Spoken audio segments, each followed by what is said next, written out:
version of the Armlock from the mounted when the opponent doesn't know what he's doing. He is going to be pushing your chest and trying to push you away from him.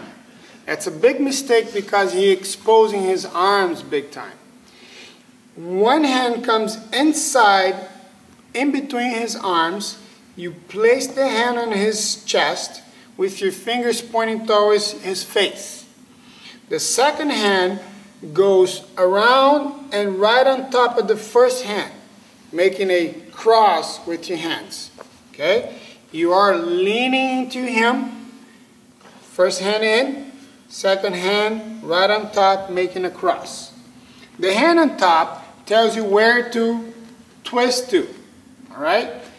The side I'm twisting to is that way, which means I need to raise this knee. When you raise the knee, you bring the heel close to the very bottom of his rib cage, toes pointing away from your opponent. At the same time I do that movement, I need to drag the other knee around, bringing close to his ear and neck. Just by being in this position, I'm controlling his arm here. My hip is prohibiting him from moving the arm away.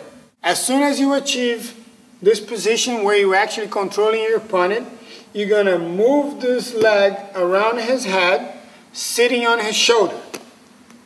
Sit on his shoulder like you would be sitting on a little bench to tighten up your shoelaces. All your weight must be squeezing his arm against his chest. You're going to remove your hand from his chest and hold his wrist. Both hands around his wrist so you can control it really well. Now you're going to lean forward a little bit, raise your hip and pull him, yanking him, making him go sideways.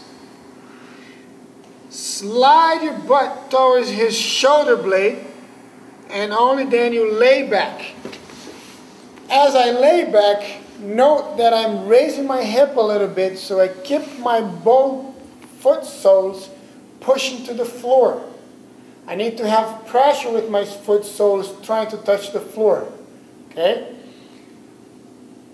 At the same time, I'm squeezing my legs, my feet and knees together and pinching his body towards me, bringing my heels to my butt. Pay attention that I'm keeping his arm away from my chest, because if I had done that with his arm close to my chest, I would break his arm right away. Okay? From here, control his hand with his thumb pointing up to the ceiling. Second hand right on top. Okay? Pull his arm to the center of your chest. He taps. In case he's a very flexible guy and he doesn't tap, we will pull to the center of your chest and arch your hip.